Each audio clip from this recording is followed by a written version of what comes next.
ఈరోజు మీ అందరు కూడా 16 రోజుల నుంచి రిలే నిరాహార దీక్షలో మీరు కూర్చున్నారు. మరి ఈ సమస్య పేపర్లలో ప్రచార సాధనాలతో ఎన్నోసార్లు పేపర్లో వచ్చినప్పటికీ కూడా ప్రభుత్వం ఇంకా దీనిపైన స్పందించలేదంటే ఇది చాలా తీవ్రమైనటువంటి సమస్యగా వారు భావించలేదు అని చెప్పేసి కూడా నాకు అనిపిస్తా ఉంది. ఎందుకంటే ఈ సమస్య ఇది సామాన్యత అంటే ఈక్వాలిటీకి సంబంధించి equal work, equal responsibility, equal studies.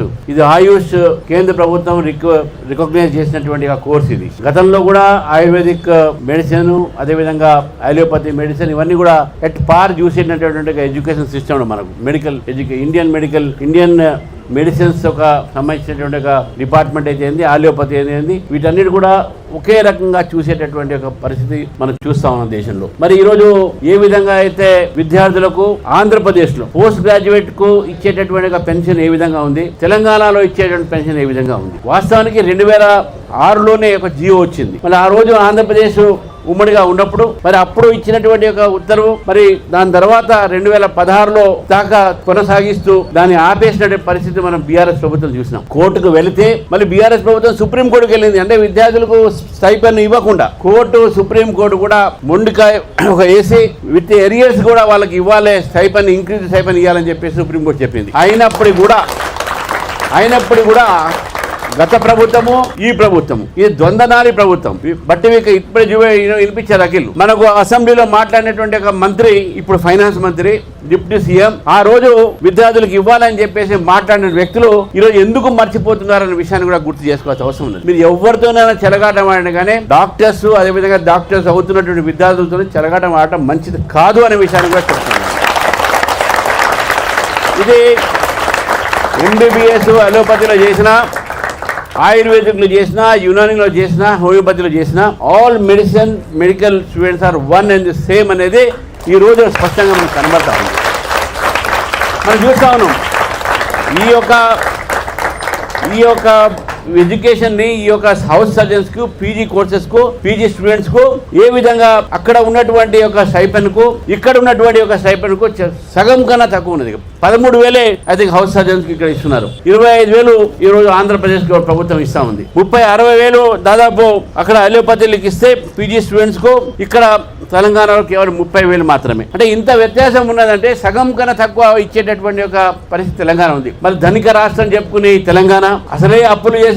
దేనికి అప్పులు చేశారు? విద్యార్థులకు స్టైపెండ్ ఇవ్వలేరు, ఫీజులు కట్టలేరు, స్కాలర్షిప్ ఇవ్వరు. చివరికి రేపు సమాజంలో పోయి ప్రజలు ఒక సేవ చేసేటటువంటి ఒక వృత్తి, పవిత్రమైనటువంటి ఒక డాక్టర్ వృత్తి, వాళ్ళకు కూడా మీరు పెన్షన్ స్టైపెండ్ ఇవ్వలేని పరిస్థితి ఉందంటే ఈ ప్రభుత్వాన్ని ఏం చెప్పాలి ఒకసారి గుర్తుపెట్టుకోండి. మీకు విదేశాల సైలు చేయడానికి డబ్బులు ఉన్నాయి, విదేశాలు పోవడానికి డబ్బులు ఉన్నాయి మీ దగ్గర. రకరకాలైనటువంటి ఒక 30% కమిషన్లు తీసుకొని ఎన్నో వ్యాపారాలు చేస్తా ఉన్నారు. మొత్తం రాష్ట్రాన్ని రియల్ ఎస్టేట్ గా మార్చేసి ఎడ్యుకేషన్ సిస్టమ్ ని ఈరోజు బస్సు పట్టిస్తా ఉన్నారు. ఇది డాక్టర్ సమస్యనే కాదు, యావత్ ఎడ్యుకేషన్ సిస్టమ్, అదే విధంగా విద్యార్థుల సమస్య అని చెప్పేసి కూడా భావిస్తాను మిత్రులారు.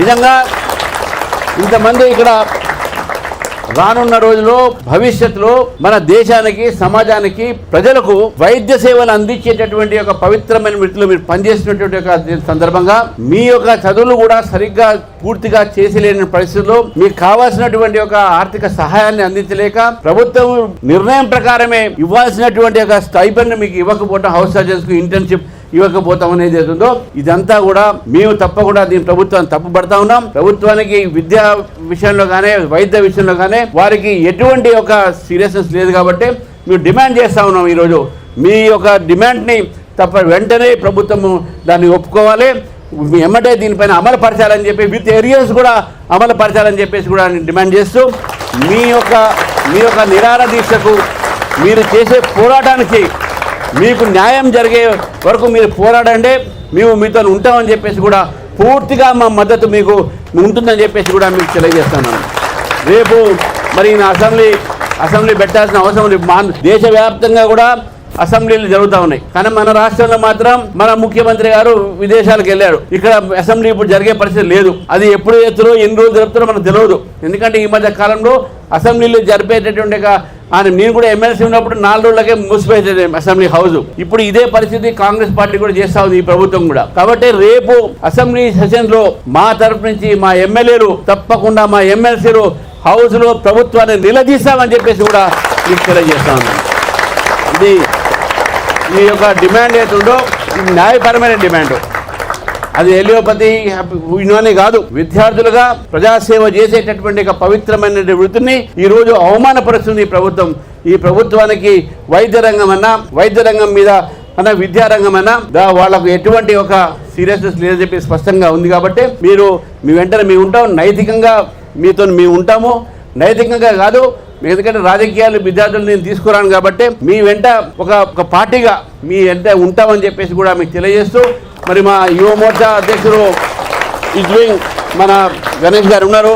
వారు కూడా విద్యార్థుల కోసం ఫైట్ చేస్తూ ఉన్నారు. మొన్న లాఠీ చార్జ్లో కూడా విద్యార్థుల ఫీ రీఎంబర్స్మెంట్ గురించి జరుగుతుంది. అయితే ఏదైనప్పటికీ కూడా ఈరోజు ఏ ఫీల్డ్ అయినా సరే మన ఎడ్యుకేషన్ ఫీల్డ్ని నెగ్లెక్ట్ చేయకూడదు. ఎందుకంటే ఎడ్యుకేషన్ ఫీల్డ్ అంటే it comes all, even medical education వస్తుంది, ఇంజనీరింగ్ అన్ని కూడా వస్తాయి. కాబట్టి మెడికల్ ఎడ్యుకేషన్ ని కూడా ఈరోజు ఒక తెలంగాణలో కొత్త రాష్ట్రంలో ఒక 12 సంవత్సరాలైన రాష్ట్ర నిర్మాణంలో ఒక మంచి డాక్టర్ల నిర్మాణం కావాలంటే మనకు అన్ని రకాలుగా ప్రభుత్వం ఒక సహకారం కావాలి. కానీ ఇది చాలా ఆలోచించాల్సిన దౌర్భాగ్య స్థితి ఏంటంటే గత ప్రభుత్వం పట్టించుకోవట్లేదు, ఈ ప్రభుత్వం కూడా పట్టించుకోవట్లేదు. కాబట్టి మిత్రులారా, మీరందరూ కూడా మా ఒక నైతికమైనటువంటి మా సపోర్ట్ మీకు ఉంది, పూర్తిగా మా సపోర్ట్ మీతో ఉంటుందని చెప్పేసి కూడా తెలియజేస్తూ, మరి మీరు 16 రోజులుగా ఈ చేసినటువంటి ఈ సమ్మెకు, ఈ నిరాహార దీక్షకు మరొకసారి చేస్తున్నందుకు మీ అందరికీ కూడా అభినందన తెలుపుతా ఉన్నాను. Thank you so much, sir. Sir,